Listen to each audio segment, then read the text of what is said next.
Okay. Can I get everybody's attention? Welcome. You're welcome to the Christopher Cutts Gallery. I'm Christopher Cutts. Yeah.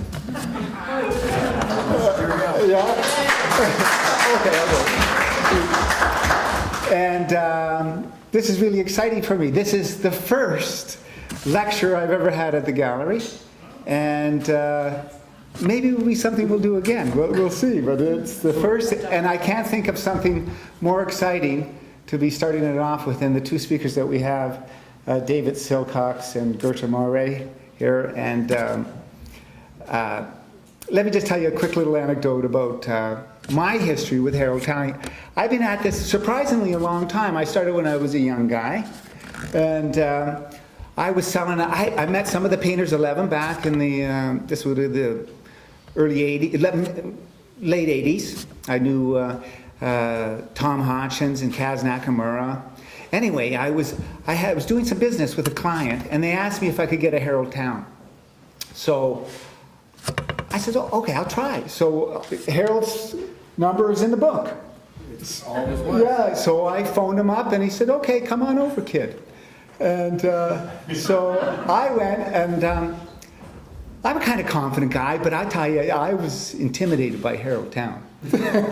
He was in this fantastic studio. It was the 7th Street studio, by the Group of Seven, that Lauren Harris, isn't it? Studio building back in, back this kind of little out of the way in Rosedale.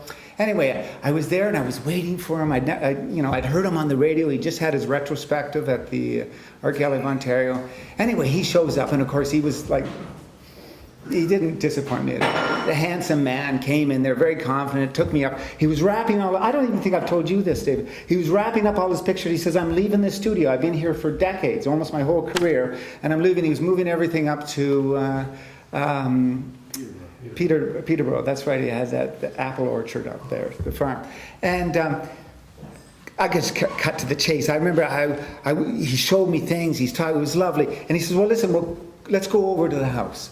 And he says, I found out he never drove, so I drove him over, and we were going to Castle Frank Crescent, which was like about a 20-minute walk, a 5-minute drive. And I've been calling him Mr. Town all the time. So I said, as we're driving, I thought we'd become somewhat intimate. I said, can I call you Harold?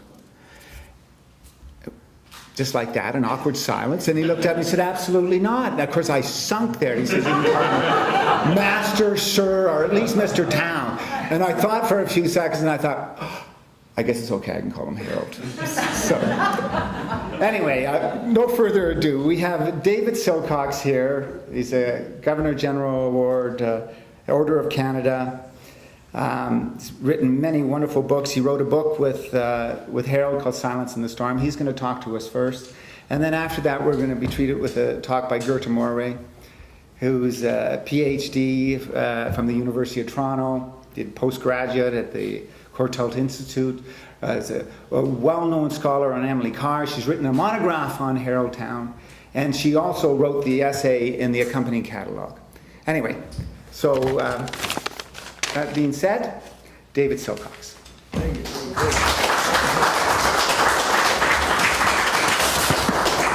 Thank you very much, Christopher. It's a great pleasure to be here and to talk about Harold.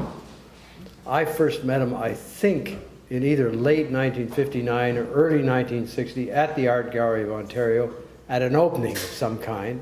We got into a discussion about something. I happened to disagree with him. He invited me to step outside. I was somewhat dismayed by this, being a gentleman, of course, and didn't want to settle things that way. But anyway, I subsequently learned that Harold was known among people with whom he got into fights every now and again, not often, as far as I can tell. Had a glass jaw and went down with the first, good punch. But anyway, it didn't develop into that. I saw him subsequently at parties in various Rosedale homes and elsewhere in Toronto, and the parties went on and on and on. Harold was always the last one to leave a party. I remember as the sun came up one Sunday morning, I think it was in Sheila and Michael Mackenzie's home in Rosedale, I woke up having dozed right off the effects of alcohol and exhaustion with a lifesaver from the Titanic around my neck, and Harold still talking, although I was the only other one in the room, so far as I remember. And we then went out and had breakfast at the Fifth Avenue, which was then on Bloor Street. And there were a number of nights like that, which were just amazing to me. I was at Hart House as the undergraduate secretary at that time, from '59 through to '62, and it was a kind of an interesting time for Hart House. There was a fairly feisty group of undergraduate students on the art committee, and I was very interested in the art collection of Hart House. And at the very first art committee meeting I was at, though I wasn't officially part of it, but as the undergraduate secretary I sat as a member, the advisory committee presented us with 4 small drawings by Thorough MacDonald. We had a budget of $2,000. The advisory committee was made up of Barker Fairley, Abba Baevsky, and Gus Wiseman. I don't think any of them are present tonight, but I'm going to tell you what happened anyway. Our budget, as I say, was $2,000. Each of these little drawings, and they were not much, well, they were a little bit larger than this, but not much. They were ink drawings. One was a moose, one was a fox, one was a beaver, and I think one was a loon. And we didn't think very much of them. And they seemed very expensive. So the vote was taken, and they were voted down. So the advisory committee got up and left. We were all very relieved at that, but then emboldened by the success of turning down the works that we didn't want, we then decided to fire the advisory committee. And there was a motion to do so, and it carried again, with the undergraduates carrying the day. And then, of course, all hell broke loose because Barker Fairley wrote a strenuous letter to Vincent Massey, who was hiding in Port Hope at the time. And then Vincent Massey wrote a very strong letter to the warden of Hart House saying, "What's going on? You seem to have lost control of the situation." And in the meantime, we went out and bought a great Jock MacDonald painting called Airy Journey, and a wonderful Harold Town from 1960 called Homage to Turner, one of a series of works that he'd been doing. And it really changed things quite substantially. I didn't realize at the time how substantially it was, but there it was. Harold was also in an exhibition I did at Hart House called 5 Canadian Printmakers. So we had 5, I think there were 5 or 6 works by each of 5 different artists: Harold, Yves Gaucher, Shirley Wales, Boyd, James Boyd from Ottawa, and there was one other who I can't remember at the moment. But anyway, Harold's single autographic prints were brilliant, and they were wonderful, and it was a time to, when I got to know him a lot better, as I did when we bought the big painting, Homage to Turner. He was also in an exhibition that I was lucky enough to help organize of the Zachs collection. The Zachs, Samuel and Niall Zachs, had a fabulous collection, probably the largest, most impressive, probably the most expensive collection in Toronto at the time.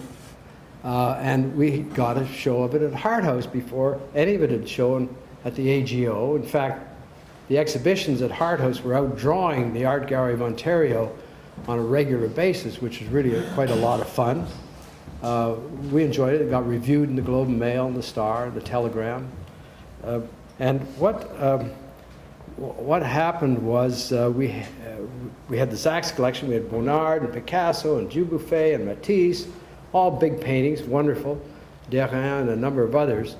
And in amongst them we hung Graham Coftry, Michael Snow, a few other wonderful painters from Toronto and environs, and Harold Town.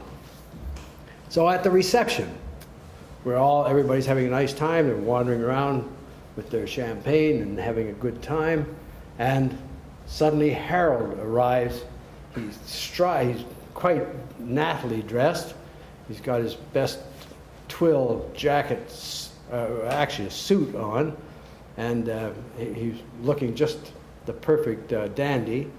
And he strides in the door, which gets everybody's attention, and then turns on his heel like this and points back at a painting hanging beside the door and said in a very loud voice, "Take this painting down, it's not paid for."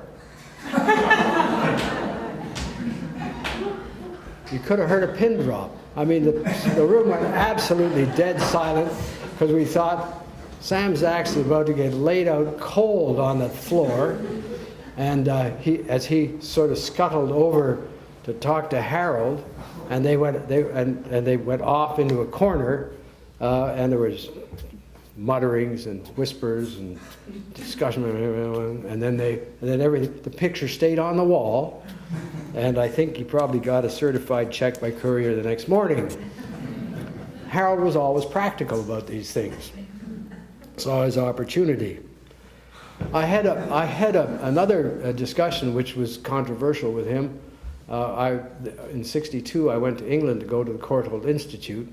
I did pre-graduate work there and never did graduate from the Courtauld. It was a fun year, I must say, and I learned a lot and had a good time. But I had Anthony Blunt as one of my tutors. I seem to have been dogged by people who are in the intelligence business, because when I came back and finally ended up at the Canada Council, I had Peter Dwyer as my immediate boss and a mentor. And he, of course, had come up from Washington, where he was the head of the English, who still had his English citizenship. And he was the head of the intelligence liaison between the UK and the US. And when he came up to debrief Guzenko, Igor Guzenko, a great Russian spy that defected, he handed his portfolio or his files over to another colleague of his in MI6, Kim Philby, who was also well known in the business. It's amazing how these people keep cropping up. Anyway, I had an exchange with Harold when Sir John Rosenstein selected one of his paintings. I think it was one of the Tyranny of the Corner series for the Tate Gallery. And I wrote to Harold and said I thought it was not the best work of his to be represented at such a prestigious institution, and that he should probably substitute it with one of his better paintings. Well, I sure got a roaster of a painting, of a letter back from him on that issue, saying, you know, my problem. We said, why don't you get a broom and do something practical for a change, you know? he was actually really tore a real strip off me. And I wrote back and said, well, that's my reaction to it, and I still think you're a great artist, but we probably have to agree to disagree about that particular painting. And he wrote back and said, that's what I like to see. Contrite, but not sort of submissive, you know. So I tried to. He had an unusual relationship with the National Gallery. At some point, I've been poking through his archives, which are extensive, and I came across a letter where he had been invited to be part of a major exhibition of contemporary Canadian art, and then he was uninvited to be part of the same exhibition, and that became kind of contentious, as you can imagine. And he also had a run-in over the issue of a wonderful single autographic print called Seaburst, which he sent to the National Gallery.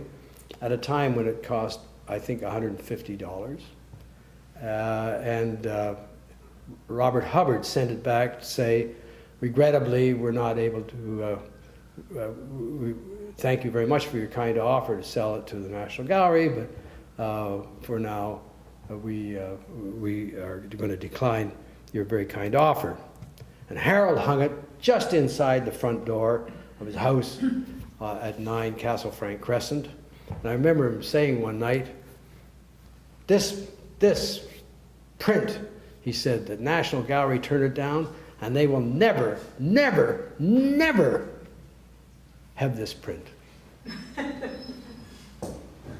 Well, after he died, Glenn Frankfurter, who was the executor, the chief mover, I guess, among the executors, he invited curators from Hamilton, Oshawa, and the National Gallery to go in and basically help themselves. And one of the curators from the National Gallery took Seaburst. So it ended up in the National Gallery. It's in the permanent collection now, and there's nothing to be. Maybe he did, but he didn't come after me. So that's all I know for sure. I kept quite close to Harold during the time that I was on the Canada Council, and I really enjoyed meeting with him. And we drove around, did things together. I particularly liked the idea of we used to spend. Shelley may remember this. I hope we weren't too noisy, but we'd go up to the third room of his house, and he had 3 television sets there, and we'd watch 3 different movies at the same time. It was always great fun watching them. All black and white, by the way, in those days. And so it was a great time. He had a passion for movies, and he also had a passion for picking up junk. Well, he didn't think of it as junk, obviously. He didn't drive, so somebody had to drive him around. I was usually available and ready to take him anywhere he wanted to go. And we'd be driving down the street, and he'd suddenly say, "Stop, stop, stop." I said, "What?" He said, "Back up, back up." I'd back up a little bit. He said, there's a chair, there's a wonderful chair. I said, "Harold, it's got 3 legs. It's missing a leg. I mean, what good is it?" He said, no, that can be fixed, I'm sure. Let's put it in the trunk. Put it in the trunk. If you get it in the trunk, we get most of it in the trunk. And off it would go off. And I remember after the Thompson book was printed, or just before it was printed, we were down at Ashton Potter, which is the printer here in Toronto. It was out on Queen West. And they had purchased 2 new Heidelberg presses. They were huge presses. They were probably as big as this room is wide, and they're huge. They're this high, and guys could walk around on them on catwalks and so on. They were 5-color presses, and they were fabulous and impressive things. And the crates they came in by sea from Sweden, which is, or I guess, Heidelberg, probably German, right? Yeah, for sure. And they, anyway, and Harold said, "What's happening to all the wood from the crates?" They said, "Well, we're just throwing it out." "Oh," he said, no, he's got to have it delivered to my farm in Peterborough. And so this truck showed up, a tractor trailer with all this wood from all the crates, of these, and ended up in lieu of cows in the barn, there were these great long logs or boards of crates that and of course I don't think we ever cut it up or burnt it in the fireplace or anything like that, or ever used it that I remember. But it was one of those very strange things. I made the mistake of introducing him to W.O. Mitchell, whose son lived not very far away and taught at Trent University in Peterborough. W.O. Mitchell was a friend of mine, and he had a particular love for buying things at undamaged, damaged and unclaimed freight. They had auctions, the railways, the CN and CP, and there'd always be something that would be broken or busted or damaged somehow or another. And W.O. loved to go. He said he'd get a refrigerator that was being sold at unclaimed and damaged freight, and he could get it for $50. And he says, and all it's got is a little scrape down one side. I'll put that side to the wall. And, and for $50, I mean, what can you... And Harold would say, I can do better than that. I remember when I bought, and he'd have something else that he bought for $35 that was worth more than the refrigerator. And these two would vie with each other as to who could get more by paying less. And it was actually fascinating to watch them compete with each other. But I do remember at the farm, how many of you know about the jigsaw puzzle that was made after one of Harold's? Yes, you know it. It was one of his big festival series, brilliant and difficult. And the puzzle itself was only a 1 foot square, but complicated to do nonetheless, because it looked the same almost throughout. Then they sold as many as they thought they could, and then they were going to just pulp the ones that were left. And this hurt Harold's sensibilities quite substantially. He said, "No, don't do that. Send them out to me at the farm." So in the garage of the farm, as Shelley may remember, there was a big, like this 6 feet square boxes of puzzles. I think there were 12 in each carton, and there were at least, 60 or 80 cartons or something like that of the puzzle. And Harold would occasionally break one out for a particularly kind friend and give them one. He was generous on occasions, but other times he wondered. I remember one of my birthdays that he came to. He actually had a gift wrapped up for me, which is very touching. But it happened to be a copy of the book that we'd written together, which I know he had a great sense of humor, but I didn't know whether that was actually supposed to represent his sense of humor or what. But I got even in one respect, because when I met my wife Linda, we were down at one of the art storage places where my stuff was, and we were looking at it, and she said, and this is all nice and racks of this, that, and the other thing. And then she said, and what are all those boxes over there? And I said, well, those are New Yorker magazines. She said, you're storing New Yorker magazines in cartons and paying for it? I said, yeah, I am. I'm a keeper. I'm somebody who doesn't throw things out. And Harold and I had this in common. He didn't throw anything out. He kept everything. I keep everything. And she said, out they go. I mean, they've got to go. I mentioned this to Harold. He said, bring them to the farm. So the shelves, finally we got, instead of books on the shelf, we got New Yorker magazines for 15 years or whatever it was. It was actually a lot of fun. But he was strange in some other respects. Hirshhorn came to visit him, so he told me, and wanted to buy some of his single autographic prints. So Joe Hirshhorn, he's a mining guy, and he's an avaricious collector, and he's got a museum named after him. He tried to give his collection, by the way, to Canada, interestingly enough, and his deal was in lieu of taxes. In other words, he knew he got it valued. You can get it valued independently, whatever you want. But in lieu of the taxes he owned Rio Tinto or one of those things. Anyway, the government stupidly refused to play ball with him. In any case, he chose a number of the single autographic prints, and I think he ended up with 6 of them that he particularly wanted, and they were $150 each or $175. And he said, so how much are they, Harold? Harold said, they're $150, Joe. He said, but Harold, I'm buying 6.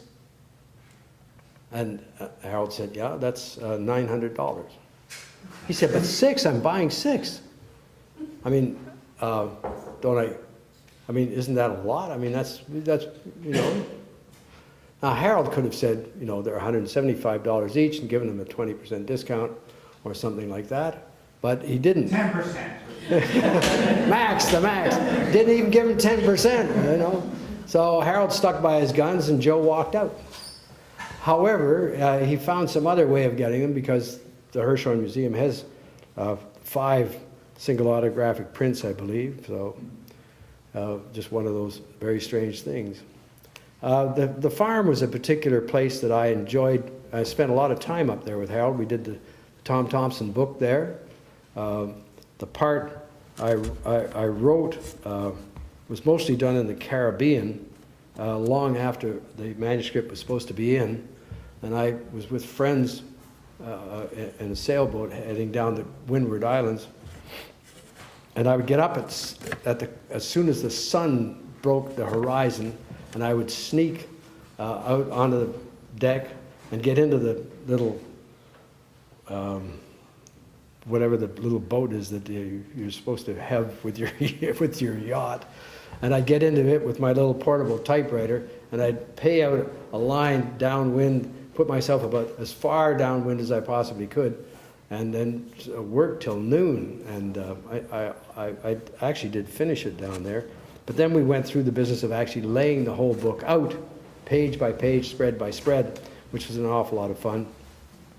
And to amuse ourselves in between work, we either played tennis on a tennis court that was made of planks, and which were ancient, and a lot of them had sort of curled somewhat, either this way or that way, and you never knew which way the ball was going to bounce, or you know, when the ball might go right through the net, which was getting kind of ancient itself.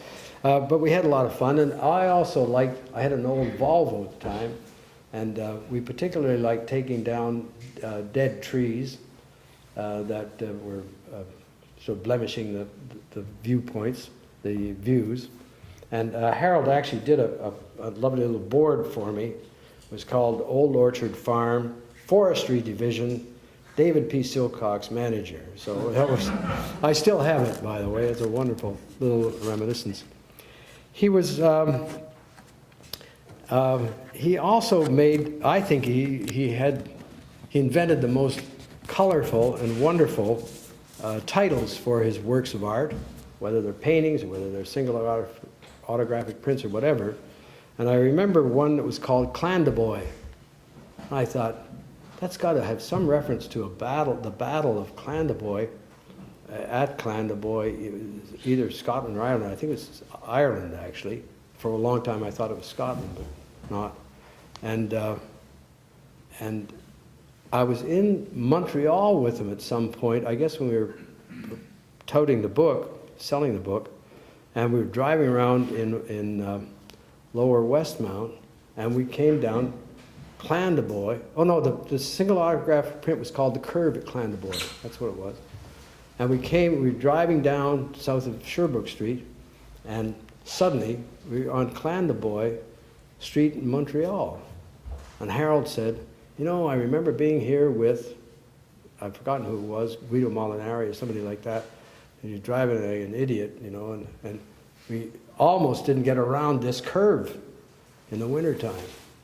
And that's where the title of the single autographic print came from. Not from the battle, interestingly enough. I wanted to mention one last thing, and then one anecdote, and then I want to read a few things that Harold has written.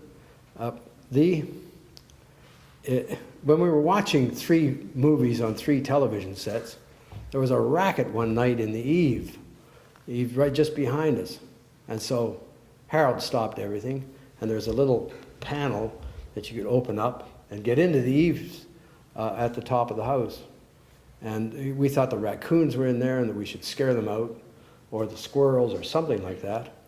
And he reached in and suddenly pulled out a package about this big, about this thick, and it was wrapped in brown paper, and brought it out. He said, Jesus, I'd forgotten all about these. And he opened it up, And it was all single autographic prints. A stack of them. This big. And he pulled one out, and I said, wow, that's a fantastic one, you know. Monument to an Unpublished Poet. Out came another one, and another one, and another one. They had wonderful titles and so on. And I'd say, oh, this one's great. And he'd say, well, this next one's no dog either. You know, and we went through them, and they were just fabulous. And he'd forgotten about putting them up there. It was one of those very strange things. I was talking to Jack Shadbolt one day, who remembered Harold on the CBC shortly after he was showed his work at Brussels, in Brussels at the World's Fair, Canadian Pavilion. And he was attacked quite vociferously by Kenneth Forbes, a conservative portrait painter, and who said that Harold Towne's work was ephemeral and terrible and abstract, ridiculous, had nothing to do with art per se, and in fact, you know, Canada was embarrassed to have to be represented by such art, and it would soon disappear. And Harold was being interviewed on CBC, and he said, the announcer said, well, this Mr.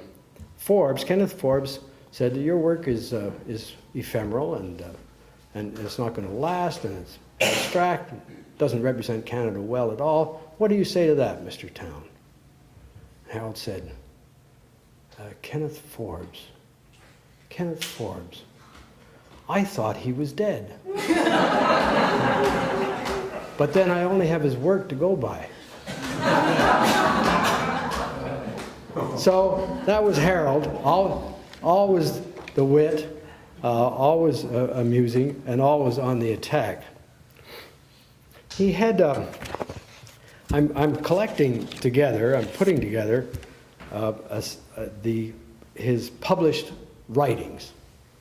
I've got somebody working on it, and I've been editing some of it initially. It's quite lovely. He had a column in Toronto Life for years. He had a special relationship with the Globe and Mail. He wrote things for the Star and for miscellaneous publications.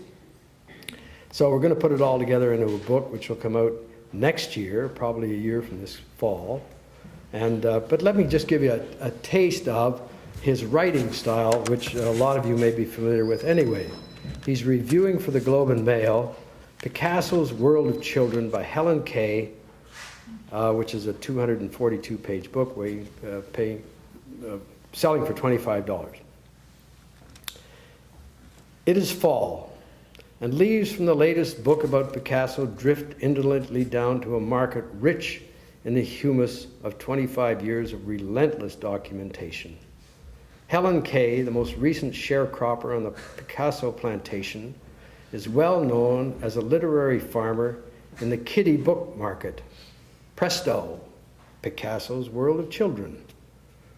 The cover is a detail of a painting reproduced both inside the book and on the cover of From Picasso to Surrealism, published in 1950. The review came out in 1965. To put it mildly, this is not an auspicious introduction to a new volume. The text has some relatively new and charming material, for instance, Picasso's early interest in American comics, which he referred to as indigenous art, 50 years before the recent phenomenon of pop art. His son Paolo arriving to celebrate the master's birthday in the old Hispano Suiza, representing his father at funerals, even acting as the best man at his wedding to Jacqueline Roque.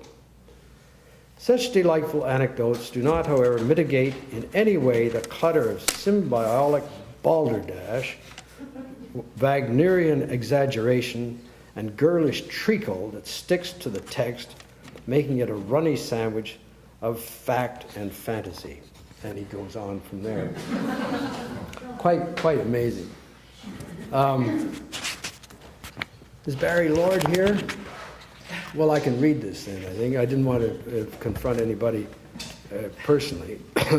Here's his review of The History of Painting in Canada, Toward a People's Art by Barry Lord, 1974 in the Globe and Mail. The most impressive art book that I have read in recent years, Ernest Gomberg's Art and Illusion, acknowledged the influence of Karl Popper, considered by many to be the paramount philosopher of our time. Ironically, the worst is by Barry Lord, a fanatical believer in the scientific and philosophical pretensions of Marxism, so utterly destroyed by Popper in his great work, The Open Society and Its Enemies. Lord, as described on the back cover of the book, is an art gadfly and member of the Canadian Liberation Movement. Always desperate for personal publicity, Lord has achieved slight attention in the press as a petty provocateur, given to hectoring speakers at cultural events. At a recent press conference at the Art Gallery of Ontario, he was deflated by the graciousness of Henry Moore. And and he screamed imprecations at Canada's honored guest, the late President Lyndon Johnson, during special ceremonies at Expo. I'm happy to note that this shameful bit of poltroonery has finally been omitted from his biography. The history of painting in Canada measures 10 3/4 inches by 8 1/4 inches, which is a good size for 695. The layout is shoddy, and my copy is improperly trimmed. But I approve of the fact that permission to reproduce artists' works was requested and token payment made for the privilege, a legal point ignored in a book by National Gallery of Canada curator Dennis Reed. When Reed's book came out, by the way, Harold simply sent Oxford Press an invoice for $1,500 for improper and unauthorized reproduction of his work, and he got a check back within the week. I mentioned this to Michael Snow, who said, he did? I said, yeah, he did. He said, wow, that's a good idea. But he didn't think of it first.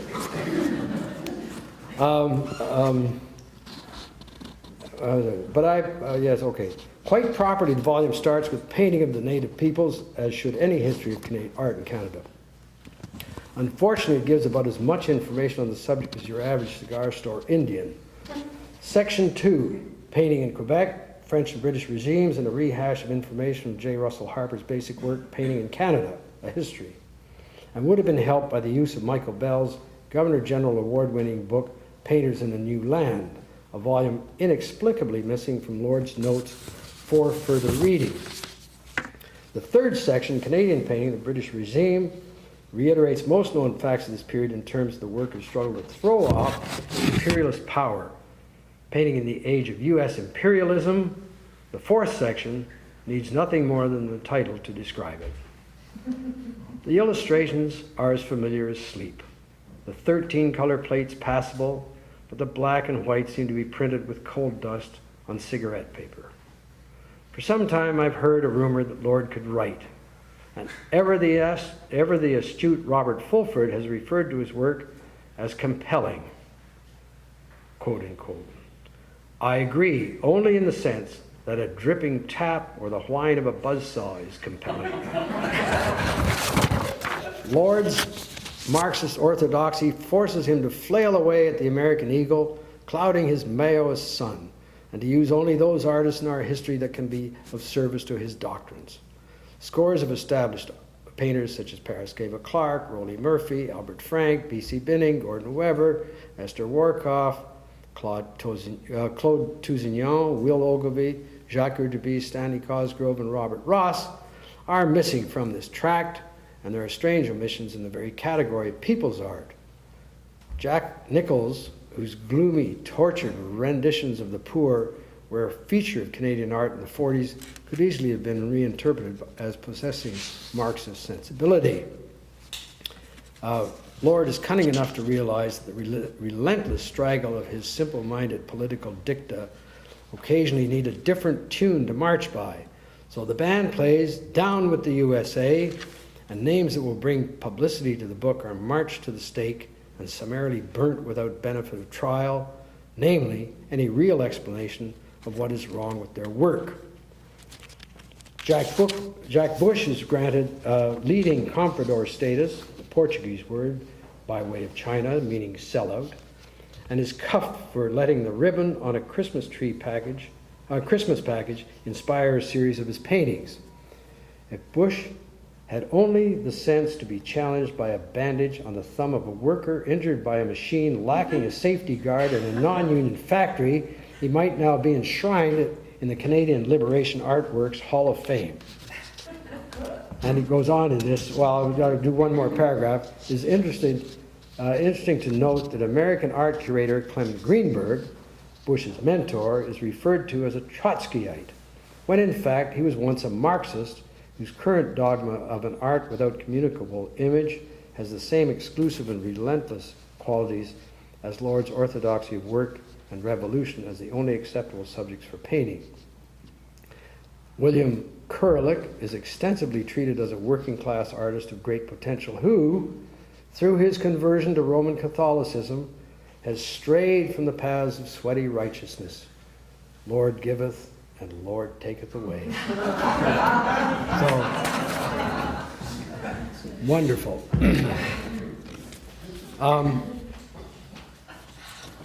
Barry Lord wrote a letter to the Globe and Mail complaining about this. I haven't got his letter, but Harold responded to it, of course, welcoming the opportunity, just take one more lick.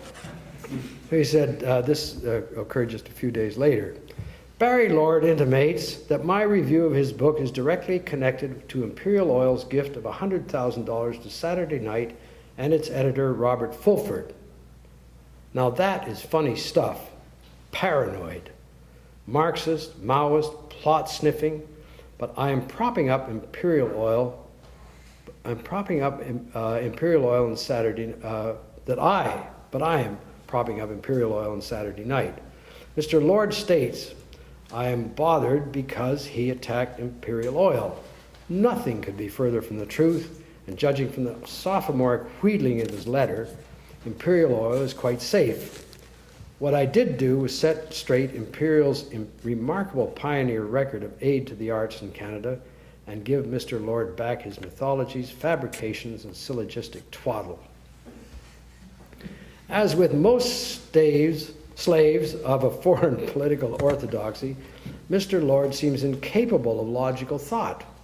So I hope a simple analogy will suffice. Let's just pretend that I have complimented Premier William Davis for stopping the Spadina Expressway.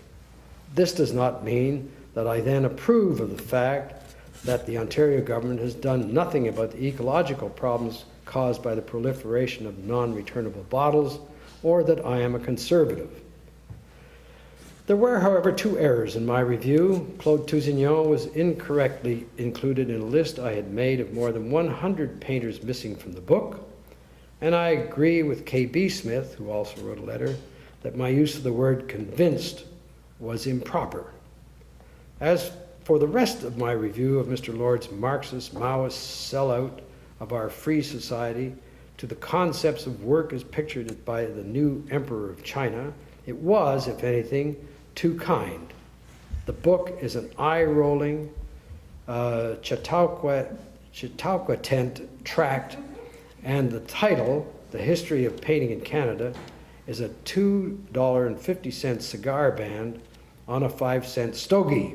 The end glows red, but the taste is terrible. Still, I must compliment Mr. Lord for attacking Mr. Fulford's star review of his book in the pages of the Globe. It says more than I ever can for his sense of direction. And I'll conclude now with just since I don't see him here either, Paul Duval. He reviews Paul Duval's book, 4 Decades, in the Globe and Mail in 1972 in November.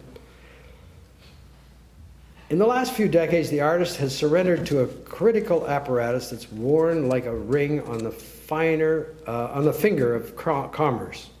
It's a dirty finger. Too many critics no longer simply criticize art. They buy and sell pictures, advise commercial galleries, manage the estates of deceased artists, and front for merchandising cartels dealing in art reproductions by the job lot. Some are known to direct artists at a creative level and even prejudge and select works to be exhibited. This has led to the belief in certain academic circles that the duty of a critic is first to teach the artist and then to correct his mistakes. An idea as mad as suggesting that a light bulb has a lesson for the sun. All criticism of the visual arts is suspect because it stands between the artist and the viewer's native visual intuition. We are told to look through words at pictures. Critics and historians have made much of the astigmatism of El Greco, the divergent squint of Dürer. They have pondered the possibility of a cataract changing Turner's color sense near the end of his life, and of myopia affecting Monet, Degas, Matisse, Lemenck, to name a few, and the possibility that presbyopia contributed to the loss of detail in the later works of such masters as Titian and Rembrandt. What we do know about the vision of those who arbitrate, referee, and lastly castrate perception, what do we know about them? Do they have a license to drive down any critical highway? I have yet to discover a serious study of the deficiencies of sight in critics. How do I know they are not colorblind, suffer from defects in depth perception, or are ignorant of the effect of eye dominance in composition? Do they know that age shifts color values? Physiological phenomena and discrepancies in vision aside, the art of seeing remains a discipline as difficult to master as karate. New York Magazine art critic Barbara Rose conducted a recent review with this tough challenge to her peers. It's time for criticism to forsake the rule of self-congratulatory, self-validating, condescending authority and become a means not only for analytic interpretation of works of art, but of self-analysis with regard to the interaction between personal psychology and the psychology of the artist. Well, you wonder, is he reviewing Paul Duval's book or not? Here it comes. Norman Droy, or Paul Duval as he prefers to be known, good opener I thought, might have been Ms. Rose's archetype as revealed in his book, 4 Decades, the Canadian Group of Painters and Their Contemporaries. His text, a relentless spew of cliches, finally sinks in a swamp of self-congratulatory quotes from his past columns, articles, catalog forwards, and friendly letters written to him by artists. Duval's prime literary effort is spent in finding new ways of salvaging his old writing for this book. He is a Bush League example of all that is flawed and pretentious in criticism in the visual arts. Having some slight knowledge of Painter's 11, I can categorically state the following: that no one member of the group at any time exerted any creative influence on the group as a whole, that William Ronald was the only member who studied with Jock MacDonald, and it is to Ronald's credit that he always acknowledged his debt to MacDonald, and that Duval's date for the dissolution of the group is wrong. Duval's elaborate history of Oscar Kahane is most erroneous. He seems totally unaware of the fact that Kahane had done no serious painting before he came to Canada, and at that time his style as an illustrator was identical to that of William Packner, the famous Esquire magazine artist, and knows nothing of the influence of Ratner, Afro, and Sutherland on Kahane's work. He has incorrectly identified the artists having studios in the Wellington building, where Kahane went to share space with Walter Yarwood's studio, and began to paint seriously in his free time. But Duval's real sin against Kahane is one of omission. He fails to mention Kahane's mural done for Imperial Oil, which marked a complete break from Kahane's compulsive use of a thrusting Sutherland organic form and placed him for the first time in an arena which was entirely his own. The book ends with a section entitled The Spread of Abstraction that not only ignores most of the really promising younger abstract figures, but seems determined to prove that magic realism is the future of Canadian art. 4 Decades succeeds unintentionally as a record of all that was wrong with Canadian art. It recalls a time when painting was outside of living, when artists found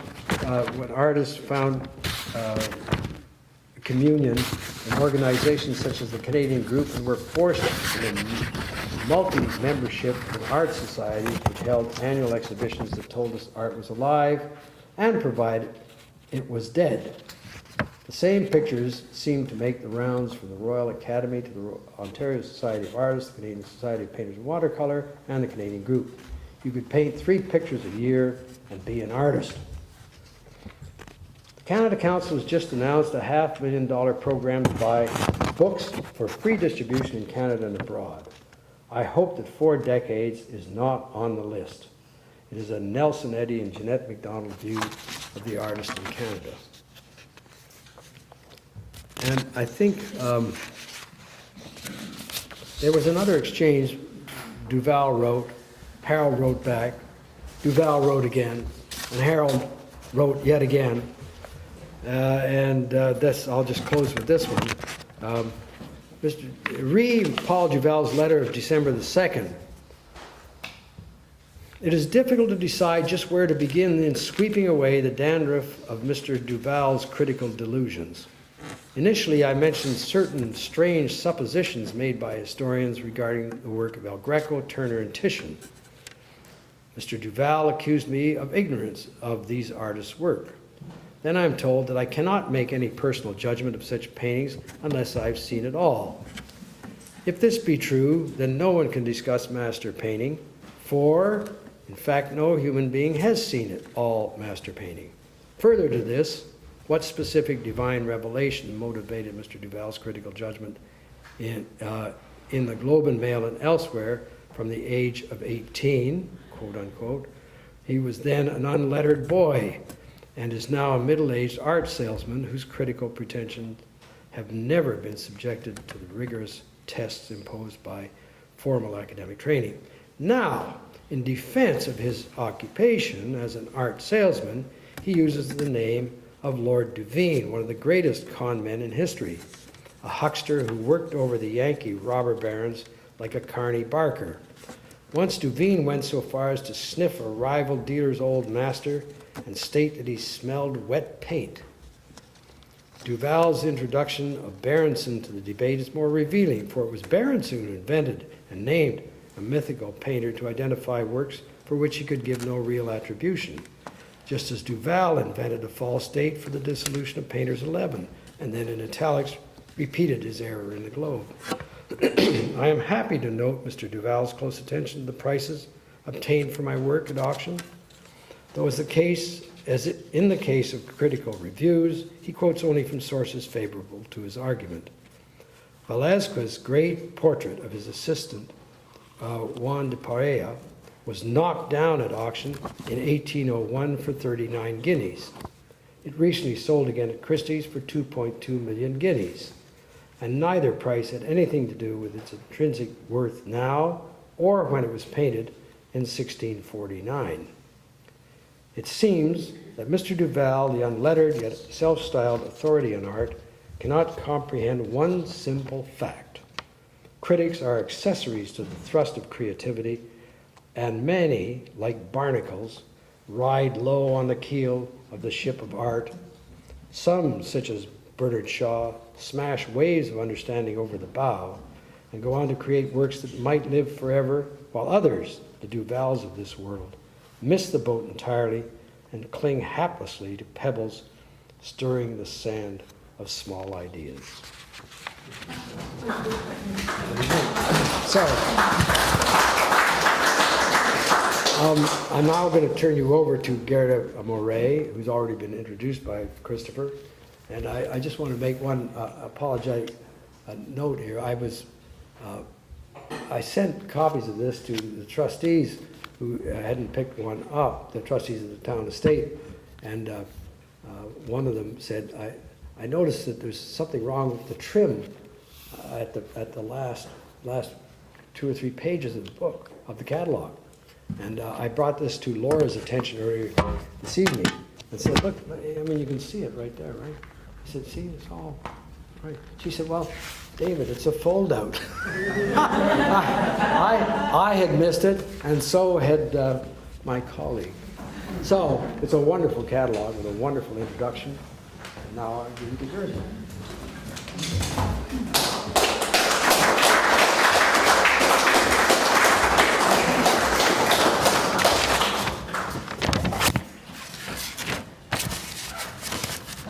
you can tell from what David has been saying that when the collected writings of Town come out next year, we're going to get a great sense of how rich and complex the art scene of his time was, how fierce the debates were, aspects that are really forgotten because they disappear into the mists of time. I think it's going to be absolutely wonderful.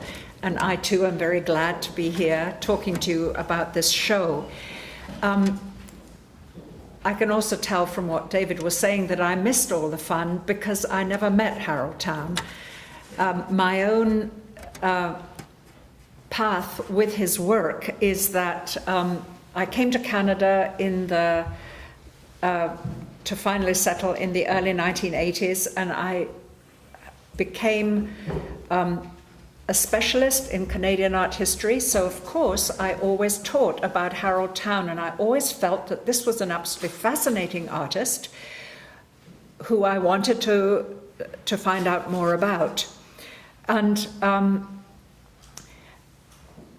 what really actually galvanized me into action was in the 1990s when David Moose, who was for a longish while, the curator of Canadian art at the AGO, brought to Toronto and to Guelph, where I was teaching at University of Guelph, the work of Lydia Donner, who was at that time the hottest thing on the New York art scene of postmodern painting. And I thought, is this a Harold Town? You know, I've seen this somewhere before. And I was just astonished to find that work very much like his was now the toast of New York. And I said to David Moose, you know, why aren't you working on Harold Town? He really already has done a lot of this. David wasn't very interesting, and I thought, oh, jolly good. He hasn't taken my best idea here. That leaves me the chance to run with it. And at that time, I began research on Town with a view to really getting a thorough art historical and analytical take on his work. Now, tonight I'm just going to focus on three aspects. I'm not going to repeat what I've said in the catalogue essay because you can read that there, but I want to talk about three aspects of Town. Town, the highly adventurous avant-garde artist. Town, the artist who loved Toronto. And Town, an artist for our times today. So, the adventurous abstract painter Town. He took on abstraction at a time when it was really challenging for artists, particularly in Canada. Louise, who's the curator of modern art in the National Gallery, called her catalogue of abstract art that came out in the 1990s the crisis of abstraction, because as she pointed out, to become an abstract artist would face any Canadian artist with a sense of crisis. It was not something that had any proper prehistory in Canada. The few artists like Bertram Brooker, Lauren Harris, Kathleen Munn, who had tried their hand at abstraction, had received no approval, reception, or patronage in Canada. So, and then after World War II, the audience in Canada was not educated about abstraction. So this was a high adventure.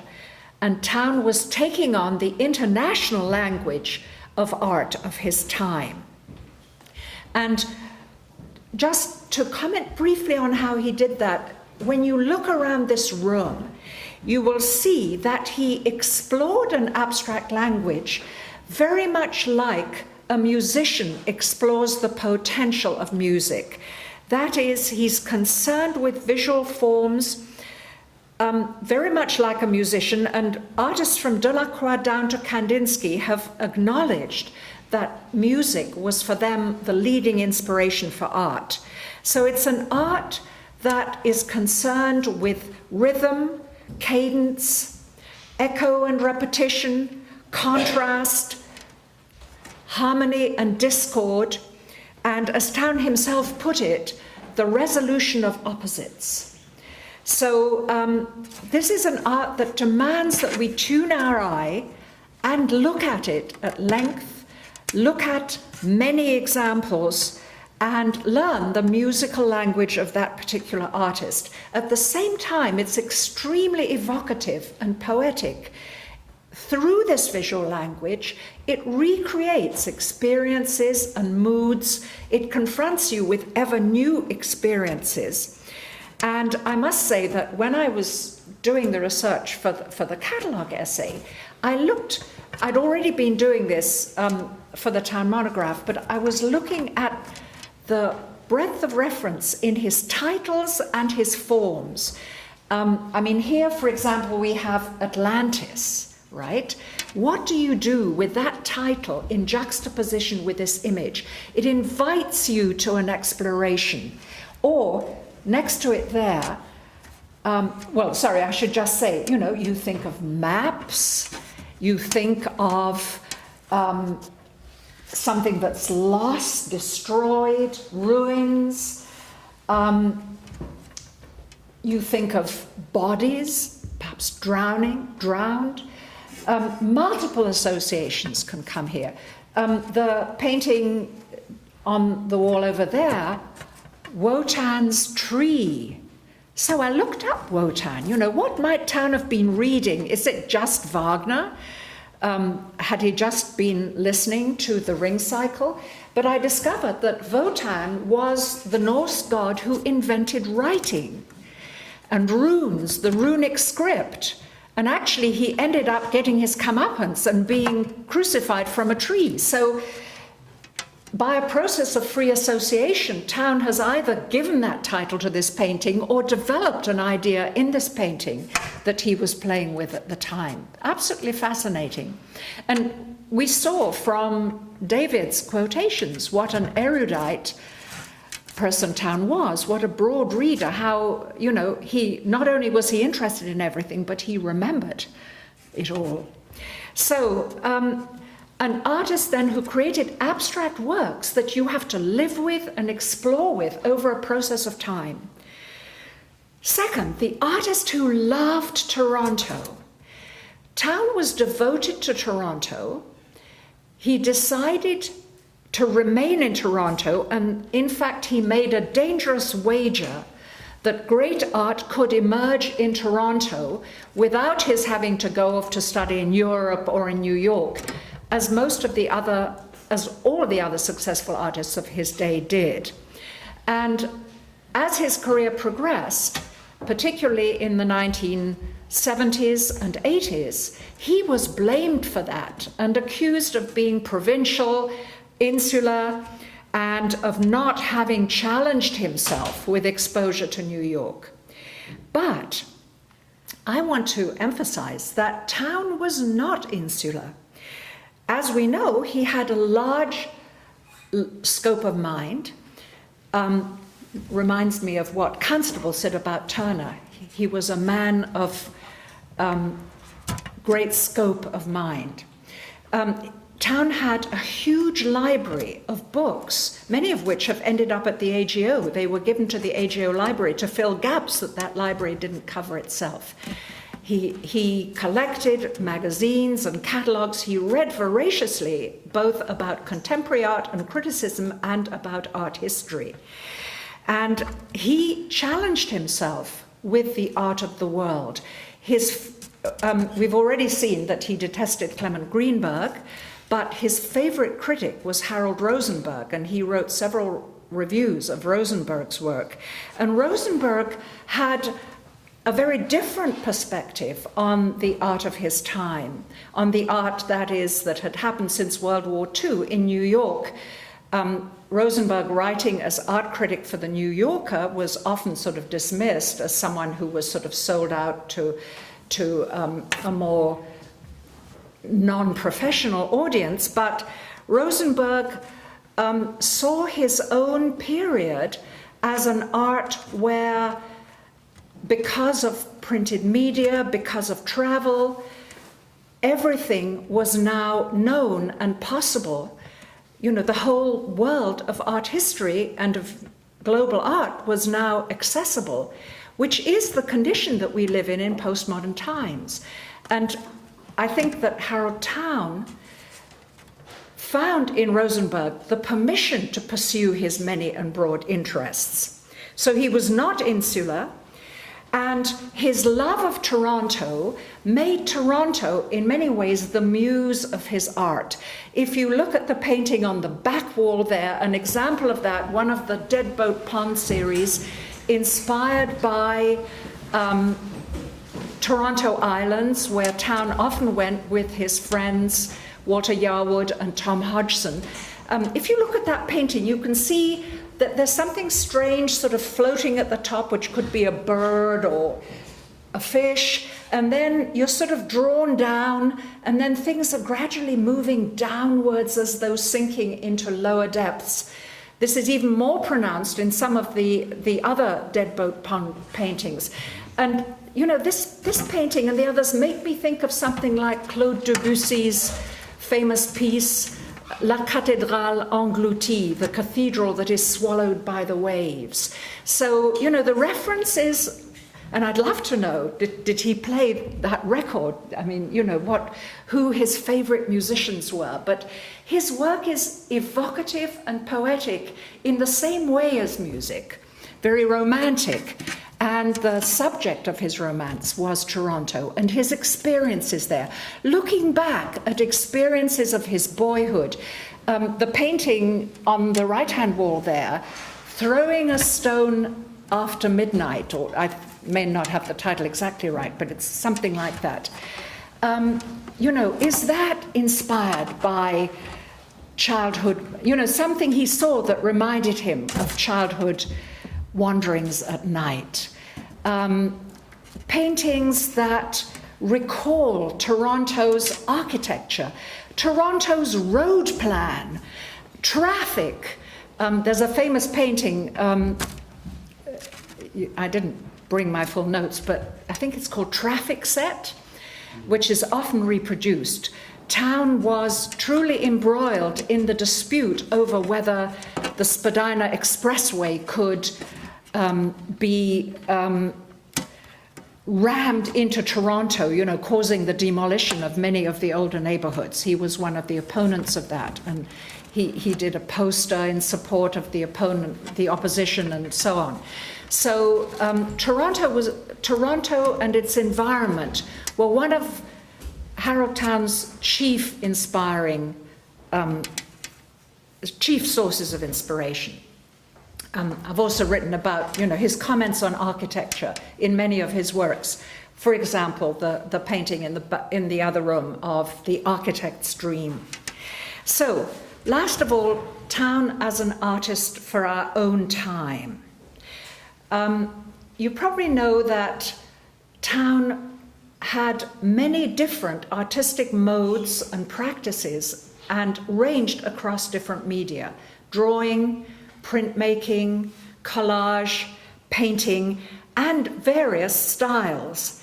Now, this is something that baffled people in his time. He seemed to have no real sense of direction to critics of the time who saw art as a linear, deductive process where you had to decide your next move in art according to very strict parameters within art itself. You know, what was the next move you could make in terms of line, space, etc. So Town seemed to allow himself all kinds of crazy liberties. He seemed, in fact, to have lost all seriousness for the Greenbergians in the curatorial and art establishment. But that very diversity of practices is very characteristic of artists today. And in fact, young artists today are the people who primarily are admiring and looking at Town. So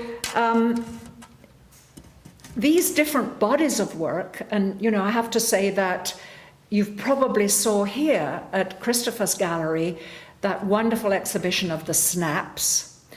I recently saw in Vancouver an absolutely knock your socks off exhibition of the Parks series. But those bodies of art were not bought by curators for our national and civic art galleries, because by that time town had fallen out of favour. So we never get to see them in the art museums, which is terrible. None of those bodies of work is just a superficial flash in the pan.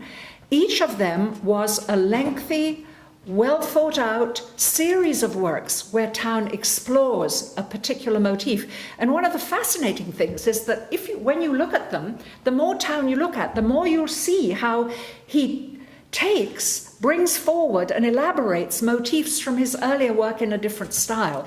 So he has quite a distinct lexicon that carries through his work.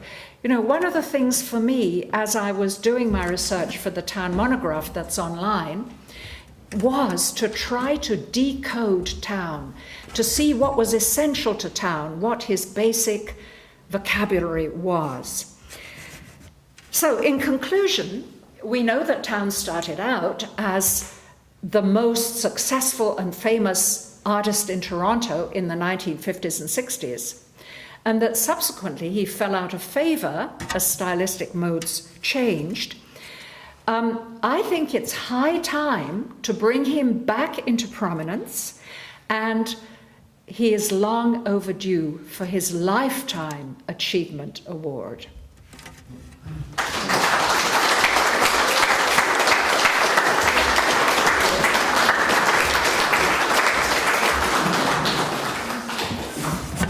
Okay, that concludes our talks for the evening.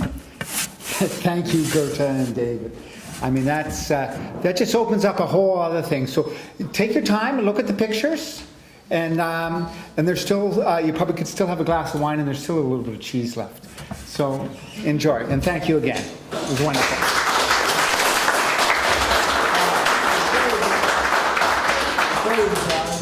Here's stirred up some interesting thoughts in my mind. I just want to add one or two sentences. One, and it's this: Harold was the one person I knew who always drove straight into his work. He'd get up in the morning, he'd do his correspondence, and then he'd go to the studio and he'd start work. He never hesitated, always drove straight in. And he worked while other artists at the Pilot Tavern were complaining about the fact that he was sucking up all the oxygen. He was in his studio working. He was a workaholic. And he worked a lot, and he worked all the time. And he'd go home, have supper, and go into the drawing studio. And then when he got tired of drawing, he'd go into the collage studio and do some things. So he was that kind of person. I think you defined it, Gerta. He was, because you described what he was, which is he was a genius because he had capacity of mind, the ability to remember. He worked at high speed all the time.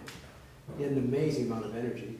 And he had the imagination to draw together things like your comment about the Wotan tree. And to me, that defines what a genius does. They've got the ability to pull all these obvious disparate threads together in some magical way. And that's what it has with it. If you want to read more about town, my monograph on him is online. If you Google Art Canada Institute, Harold Town Moray, you'll come up with it. And it's designed to be read online. You can download it as a PDF, but online it's interactive and it's free. And the whole Art Canada Institute venture is wonderful. It's Art Canada Institute is putting out a series of monographs on important Canadian artists. 12 have already come out in the past 2 years, and it's ongoing, so enjoy. Six more to come. Yeah, David's doing one. Including the one I've done on Tom Thompson, which I can mention here because Harold Town and I did the book on Tom Thompson, which is also coming out again in the fall, much expanded, and with a wonderful 75 more Tom Thompson than you've ever seen in your life. Mm-hmm. Great fun. Okay. Thank you all.